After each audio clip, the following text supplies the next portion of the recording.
So आजच्या लेक्चरमध्ये आपण बघणार आहे elastic limits and Hooke's law and then modulus of elasticity, various types of modulus of elasticity. So first is elastic limit and Hooke's law.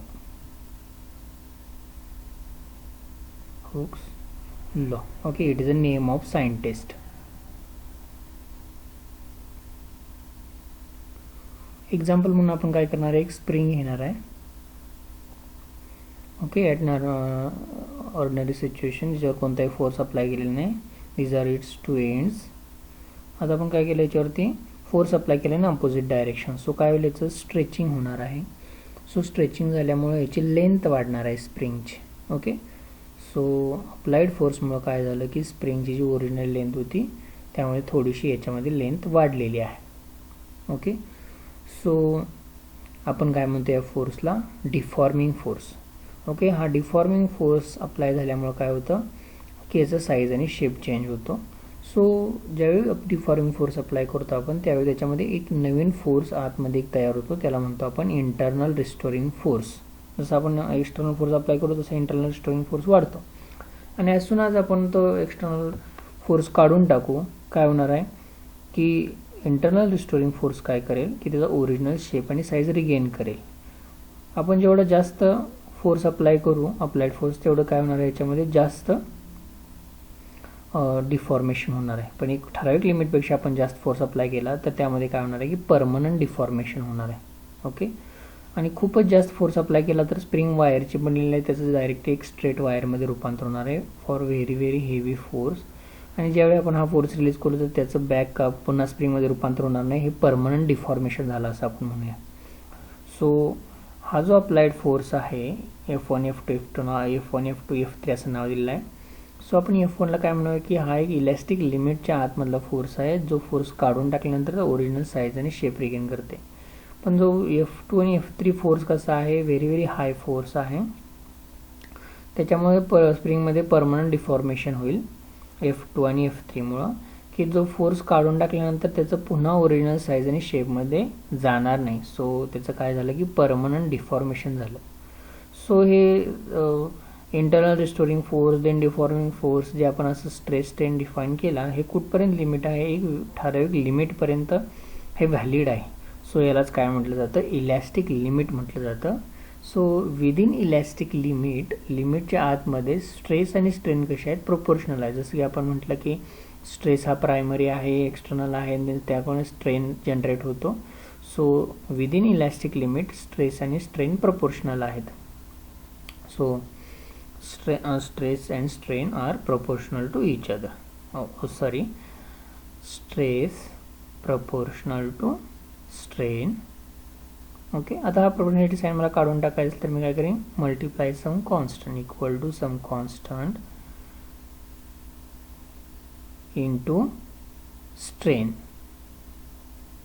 Okay, so आता काय केलं आपण की स्ट्रेन आहे तो लेफ्ट हँड साईडला घेऊन आलो, तो काय होईल मल्टिप्लिकेशनचा डिनॉमिनेटरमध्ये येऊन जाईल, equal to constant. Stress divided by strain equal to constant. This is known as Hooke's law. ह्याचा स्ट्रेस आणि स्ट्रेनचा रेशिओ आहे, स्ट्रेस आणि स्ट्रेनचा ratio within elastic limit constant राहतो, that is known as Hooke's law. Okay, Hooke's नावाच्या सायंटिस्टने याचा स्टडी केला, सो त्याच्या नावावर नोमेनक्लेचर झालेलं आहे. Okay, this is Hooke's law. So stress applied force per unit area आणि स्ट्रेन काय म्हणतो आपण, change in dimension to the original dimension. याच्यावरती जो स्प्रिंगवरती आपण फोर्स अप्लाय करतो त्यानं काय होतं की स्प्रिंगचं स्ट्रेचिंग होतं, त्याला आपण म्हणतो स्ट्रेन. हे कसे आहेत, एकमेकाच्या प्रोपोर्शनमध्ये आहेत. सो याचा रेशो ऑलवेज कॉन्स्टंट येतो. आपण पुढे जाऊन ती स्ट्रेस स्ट्रेन डायग्राममध्ये बघणार आहे. सो हा जो कॉन्स्टंट आहे स्ट्रेस स्ट्रेनचा त्याला फिजिक्सच्या भाषेमध्ये म्हटलेलं असतं modulus of elasticity. Okay, modulus of elasticity. Stress divided by strain is equal to modulus of elasticity. So हा जो modulus of elasticity it is a ratio of stress by strain. So modulus of elasticity हा एक physical parameter आहे ज्याचं मला unit and dimension find out करायचं असेल तर आपण कसं फाइंड आउट करू, कारण हा स्ट्रेस आणि स्ट्रेनचा रेशिओ आहे. स्ट्रेन डायमेन्शन लेस आहे, स्ट्रेन डायमेन्शन लेस आहे, सो याला युनिट कोणाचं असणार आहे, स्ट्रेसचं असणार आहे, that is newton per metre square, आणि डायमेन्शन पण स्ट्रेसचेच असणार आहे. ते कोणते आहेत, 1 in length, -1 in length, 1 in mass, -2 in time. Okay, these are the dimension of stress and same as modulus of elasticity. Okay, so हा जो मॉड्युलस ऑफ इलॅस्टिसिटी आहे हा रेशिओ आहे स्ट्रेस आणि स्ट्रेनचा. पण आपण काय केलं आहे, स्ट्रेस आणि स्ट्रेनचे व्हॅरियस टाईप बघितलेले आहेत. सो मॉड्युलस ऑफ इलॅस्टिसिटी सुद्धा त्यानुसार डिफाईन करता येते. Okay, stress divided by strain. So आपण स्ट्रेसचे कोणते 3 टाईप बघितले, त्यातला पहिला होता लॉन्जिट्युडनल स्ट्रेस, दुसरा आहे व्हॉल्युमेट्रिक स्ट्रेस आणि तिसरा आहे शियर स्ट्रेस. आणि स्ट्रेनचे सिमिलरली 3 टाईप आहेत. कोणते टाईप आहेत, एक आहे फर्स्ट आहे सिमिलरली लॉन्जिट्युडनल स्ट्रेन, सेकंड आहे व्हॉल्युमेट्रिक स्ट्रेन, तिसरा आहे शियर स्ट्रेन. ओके, सो हा मॉड्युलस ऑफ इलॅस्टिसिटीचे पण आपण 3 टाईप करू शकतो याच्यावरून. सो स्ट्रेसचा जो longitudinal stress divided by longitudinal stress. Okay, this is the one type. Next, volumetric stress divided by volumetric strain. This is the other type. Third one, shear stress divided by shear strain. असे याचे काय करू शकतो आपण, 3 part करू शकतो modulus of इलॅस्टिसिटीचे. ते आपण काय करणार आहे, 1 by 1 बघणार आहे आणि त्याचं फॉर्म्युलेशन, त्याचं युनिट डायमेन्शन, त्याच्यावरती प्रॉब्लेम पण आपण सॉल्व करणार आहे. सो यामधला जो फर्स्ट टाईप आहे मॉड्युलस ऑफ इलॅस्टिसिटीचा, that is known as Young's modulus. Okay, Young's modulus आणि त्याचं नोटेशन आहे कॅपिटल Y. याचं नोटेशन आहे capital Y. So Young's modulus capital Y equal to, त्यातला जो पहिला पार्ट आहे longitudinal, so longitudinal stress divided by longitudinal strain. Okay, this is first type of modulus of elasticity. Okay, so यासाठी आपण काय केलं, लॉन्जिट्युडनल स्ट्रेस आणि स्ट्रेनचा आपण स्टडी ऑलरेडी केलेला आहे. त्यामध्ये आपण काय केलं की वायर एका फिक्स एंडला फिक्स केलेला आहे, एक एंड फिक्स केलेला आहे, त्याची लेंथ कॅपिटल एल आहे, दुसऱ्या एंडला काय केलं आपण मास अटॅच केलं, त्यामुळे त्याचं इलॉंगेशन स्मॉल एल झालं. हे जे मास आहे ते काय करतं, फोर्स अप्लाय करतं m/g एवढा. सो याचा एरिया ऑफ क्रॉस सेक्शन किती असतो, πr². वायरचा एरिया ऑफ क्रॉस सेक्शन आहे. So longitudinal stress is equal to force per unit area, longitudinal strain equal to change in length to the original length. So हे मी simplify केलं, F divided by A, डिनॉमिनेटरमध्ये L आहे आणि capital L डिनॉमिनेटरमध्ये तो न्यूमरेटरमध्ये जाईल. Okay, आता force कोणता आहे, m/g. Okay, this is a force. So a capital L as it is, divide by A is the area of cross section, that is a πr², where AIR is a radius of cross section of wire and capital small l as it is. So Young's modulus is equal to mg capital L divided by πr² small l. So this is the formula of Young's modulus. So आता Young's modulus आहे तो stress divide by strain असा ratio आहे. So याचं unit and dimension, स्ट्रेनला काही unit नाही, dimension नाही. सो यंग्स मॉड्युलसचं युनिट अँड डायमेन्शन कोणाचं असेल, स्ट्रेसचं असेल. सो युनिट काय आहे स्ट्रेसचं, तेच यंग्स मॉड्युलसचं असेल, that is newton per metre square. आणि डायमेन्शन्स काय असतील याचे, दिस इज युनिट, आणि डायमेन्शन्स काय असतील, -1 in length, 1 in mass, -2 in time. Okay, these are the dimension of Young's modulus. Okay, this is the first part of modulus of elasticity where length changes. Next type कसा आहे, where volume changes. So second type of modulus of elasticity, जसा stress divide by strain हाच ratio आहे modulus of इलॅस्टिसिटीचा, इथं volume change होतो. So आपण काय म्हणणार आहे की volumetric stress divided bye volumetric strain.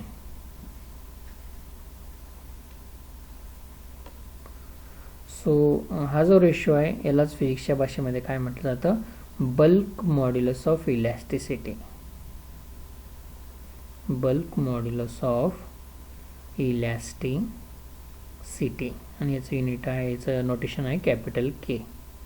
So capital K equal to volumetric stress divide by volumetric strain. Example म्हणून आपण काय केलं तर बलून घेतलं होतं, ज्याच्यामध्ये एअर इन्सर्ट केलं तर तो काय होतो, एक्सपांड होतो. सो हे एअर काय करते, फोर्स ॲक्ट करते. सो ह्याचं हे नवीन व्हॉल्यूम झालं. जो अगोदरचं व्हॉल्यूम काय होतं, small V. Change in volume काय आहे, डी व्ही. ओके. सो जो एअर इन्सर्ट करते ती काय करते की जो एरिया इनसाइड एरिया आहे त्याच्यावरती इक्वल फोर्स अप्लाय करते. सो व्हॉल्यूमॅट्रिक स्ट्रेस कसा असेल, force per unit area. So हा फोर्स एअरने इन्सर्ट केल्याने व्हॉल्यूमॅट्रिक स्ट्रेन काय असेल, change in volume to the original volume. So हा जो फोर्स पर युनिट एरिया आहे, ओके, काय होतं की याच्यावरती इनसाइड सरफेस एरियावरती हा फोर्स अप्लाय केला जातो, त्यामुळे बलून एक्सपांड होतो आणि व्हॉल्यूम चेंज होतो. सो आपण काय म्हणणार आहे, हा जो फोर्स आहे तो कसा आहे, चेंजिंग फोर्स आहे. एक्स्ट्रा तुम्हाला फोर्स अप्लाय करायला लागेल. ज्यावेळी एक्स्ट्रा त्याचं एक्सपान्शन होत जाईल तसं तसं आपण काय करणार, एक्स्ट्रा त्याच्यावरती फोर्स अप्लाय करणार. सो चेंज इन फोर्सला आपण चेंज इन फोर्स असंही म्हणू शकतो. So changing force per unit एरियाला चेंजिंग प्रेशर असंही म्हटलं जातं. डी एफ बाय डी एला आपण काय म्हणणार आहे, डी एफ बाय डी एला आपण म्हणणार आहे डी पी, म्हणजे changing pressure. D F by D A ते झालं डी पी. आणि डिनॉमिनेटरमध्ये काय आहे, D V by V. So small V कुठं आहे, डिनॉमिनेटरच्या डिनॉमिनेटरमध्ये, ते कुठं जाईल, न्यूमरेटरला जाईल. So V D P by D V. Okay. This is the formula of bulk modulus. आता याचं युनिट अँड डायमेन्शन कसं असणार आहे, it is a same as previous unit and dimension, कारण सगळेच काय आहेत, मॉड्युलस ऑफ इलॅस्टिसिटी आहे. सो युनिट असणार आहे न्यूटन पर मीटर स्क्वेअर आणि याचं डायमेन्शन असणार आहे -1 in length, 1 in mass, -2 in time. Okay, these are the dimension of modulus of elasticity. Okay. So आता हा यंग्स मॉड्युलस बल्क मॉड्युलस झाला. यंग्स मॉड्युलस काय करतो, gives the opposition offered by the material to change its shape and size. Similarly हा Young's modulus आहे, तसंच bulk modulus आहे. Young's modulus length चेंजला अपोज करतो, तसा बल्क मॉड्युलस काय करतो की व्हॉल्यूम चेंजला अपोज करतो. ओके. बल्क मॉड्युलस डिफाईन्स किंवा एक्सप्लेन काय करतो, कोणता फॅक्टर देतो की opposition by the material to change is shape and size. ह्याचा हे अपोजिट काय म्हणतो आपण, अपोजिटला ह्याच्या म्हणतो compressibility. Okay. This is new term. कॉम्प्रेसिबिलिटीचा काय असणार आहे, opposite to the bulk modulus, that is 1/k. Okay. हे काय देतो compressibility, it is gives the permission given by material to change its volume and shape. So इथं पण फॉर्म्युलामध्ये याचा एक्झॅक्टली अपोजिट होईल, इन्वर्ट होईल. व्ही डिनॉमिनेटरमध्ये जाईल, D P V I D V I ते न्यूमरेटरला येईल, डी पी डिनॉमिनेटरला जाईल. सो फॉर्म्युला काय असणार आहे त्याचा, अशा प्रकारे लिहिता येईल. सो युनिट अँड डायमेन्शन पण त्याचे एक्झॅक्टली अपोजिट होऊन जातील. सो हे this is a compressibility which define किंवा gives the ability of material किंवा permission of material to change its shape and size. Okay. So compressibility is opposite to the bulk modulus of elasticity. Okay. Very easy. Similarly आता मला याचं unit लिहायचं असेल तर ते काय असणार आहे, एक्झॅक्टली अपोज. मीटर स्क्वेअर आहे ते वरती जाईल, न्यूटन आहे ते खाली येईल. आणि डायमेन्शनमध्ये कसं लिहिता येईल, आता त्याचे फॅक्टर पॅरामीटर चेंज होतील. प्लस मायनस आहे त्याचं प्लस होऊन जाईल, प्लस आहे त्याचं मायनस होऊन जाईल, इथं मायनस आहे त्याचं प्लस होऊन जाईल. Okay. These are the dimension of compressibility. Okay. So the third type आहे modulus of elasticity, that is known as modulus of rigidity. Okay. याचा सिम्बॉल आहे इटा. ग्रीक सिम्बॉल आहे, वाचायचं असं इटा. ओके. एन सारखं आहे, थोडंच त्याची जी राईट लेग आहे तो थोडाच त्याची लेंथ वाढवायची. So eta equal to stress आणि स्ट्रेनचा रेशो आहे, so shear stress divided bye shear strain. Okay. Shear stress आणि स्ट्रेनचं ऑलरेडी तुम्ही फॉर्म्युलेशन बघितलेलं आहे. काय formulation, force per unit area. आणि शिअर स्ट्रेन कसं लिहितो आपण, डायरेक्टली टॅन थीटा याने लिहिलेलं आहे आपण, front side divide by adjacent side. Okay. At very small theta आपण काय म्हणतो, tan theta equal to theta असंही म्हटलं जातं. So eta equal to for very small approximation A into theta. So हे कधी असेल, for very small theta. So याचं युनिट अँड डायमेन्शन कोणासारखं असेल, it is a similar to the unit of previous, that is newton per metre square, previous modulus. आणि dimension असणार आहे -1 in length, 1 in mass, -2 in time. So these are the dimension of modulus of rigidity. Okay, these are the three modulus, that is modulus of rigidity, bulk modulus and Young's modulus. याच्यामध्ये या तिन्हीमध्ये एक relation आहे, ते relation directly given आहे, तुमच्या बुकमध्ये दिलेलं आहे. याचं डेरिवेशन दिलेलं नाही, which is out of syllabus, scope of your syllabus. So 1/y is equal to 3 times eta, 1/3 times eta plus 1/9k. Okay, this is the relation between Young's modulus, okay, bulk modulus and modulus of rigidity. So आता आपण काय करणार आहे, याच्यावरती निराली बुकमध्ये जे अनसॉल्ड problem आहे ते सॉल्व करणार आहे. हे जे मॉड्युलस ऑफ काही त्यातले सगळे नाही, काही सॉल्व करणार आहे आपण, बाकीचे तुम्ही सॉल्व करायचे. फॉर एक्झाम्पल म्हणून आपण काही सॉल्व करूया, बरेचसे सोडवून पण दिलेले आहेत. So first problem, calculate the strain produce in a wire under tension when its stress is 12 into 10 raised to 5 kg per meter square. Okay, comma, y for the material, म्हणजे Young's modulus for material is 2 into 10 raised to 6 kg per meter square. Okay, so आपल्याला calculate काय करायला सांगितलेलं आहे, strain calculate करायला सांगितलं आहे. पहिल्यांदा आपण काय करूया, जे गिवन थिंग्स आहेत, दिलेल्या गोष्टी आहेत त्या आपण लिहून घेऊया. So first is a stress is given, किती आहे stress, 12 into 10 raised to 5 kg per meter square. Okay, this is a stress, given stress. Then काय दिलेलं आहे, y दिलेला आहे, that is Young's modulus equal to 2 into 10 raised to 6 kg per meter square. Okay, all these two factors are in SI unit. Then find out करायचे, strain find out करायचे. So strain equal to question mark.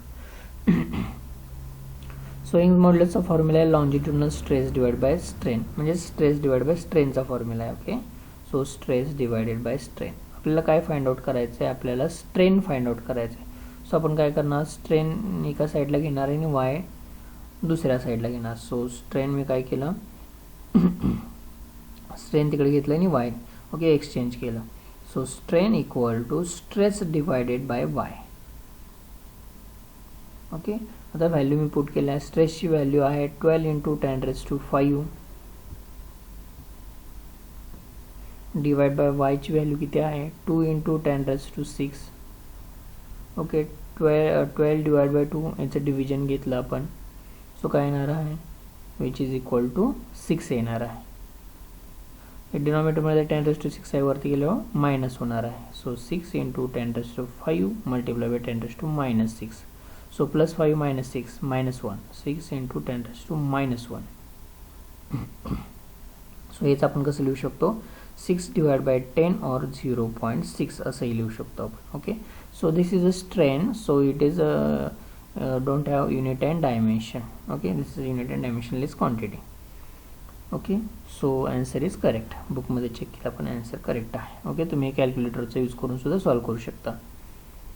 So next example, wire of diameter 4 mm and length 2 mm extended by 1.99 mm applying a force of 10 Newton. Find Young's modulus of material of wire. Okay, यामध्ये थोड्याशा quantity जास्त दिलेल्या आहेत. मोठा आपला जो original formula आहे एफचा तो वापरावा लागेल आपल्याला. डायरेक्ट तुम्हाला यंग्स मॉड्युलस काढायला विचारलेला आहे. सो आपल्याला पहिल्यांदा गिवन थिंग्स आहेत त्या लिहूया. डायमीटर ऑफ वायर दिलेला आहे, D is equal to 4 into 10 raised to -3 metre. Direct मी मीटरमध्ये चं कन्वर्शन केलं. सो रॅडियस काय असणार याची, 2 into 10 raised to -3, half of the diameter. Next length of the wire काय, that is original length is 2 metre given आहे. आणि एक्सटेंड बाय म्हणजे small length, change in length दिलेली आहे 1.99 मिलीमीटर. त्याचं मीटरमध्ये कन्वर्शन आहे 1.99 into 10 raised to -3 metre. Applying a force of 10 newton, एफची व्हॅल्यू दिलेली आहे 10 न्यूटन. आणि आपल्याला फाइंड आउट करायचे यंग्स मॉड्युलस. आपल्याकडे फॉर्म्युला आहे, फॉर्म्युला काय आहे, stress divided by strain. So हा फॉर्म्युला याच्यावरून आपण काय करायचं आहे, सिम्प्लिफाय करायचं आहे. That is force per unit area, strain आहे चेंज इन लेंथ, तो ओरिजिनल डिनॉमिनेटरची वरती जाईल, कॅपिटल येईल. ओके, फोर्सची व्हॅल्यू काय असणार आहे, हा थोडा मी सिम्प्लिफाय करतो. force equal to m into g, capital L as it is, area cross section pi r square and small l as it is. So force actually आपण एम इंटू जीमध्ये लिहिले पण फोर्सची डायरेक्ट व्हॅल्यू दिलेली आहे. So M into जी लिहायची गरज नाही. एफ ॲज इट इज ठेवला असतं तुम्हाला ते 10 न्यूटन मिळालं असतं. सो एफ तसंच ठेवायचं, त्याची व्हॅल्यू 10 दिलेली आहे. कॅपिटल एलची व्हॅल्यू दिलेली आहे 2 मीटर. ओके, दिलेली आहे आपल्याला कॅपिटल एलची व्हॅल्यू आहे 2 मीटर. आणि देन पाय आर स्क्वेअरची व्हॅल्यू दिली आहे 3.14 आणि आरची व्हॅल्यू आहे 2 × 10⁻³ सो होल लगा गेलं, ब्रॅकेट केलं स्क्वेअर इंटू स्मॉल एल आहे 1.99 × 10⁻³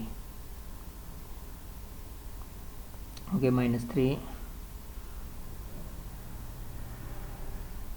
आपण काय करायचं, हे कॅल्क्युलेटरमध्ये पुट करायचं आणि आन्सर फाइंड आउट करायचे. Will get answer 7.996 × 10⁸ newton per metre square. Okay, this is the correct answer. Okay.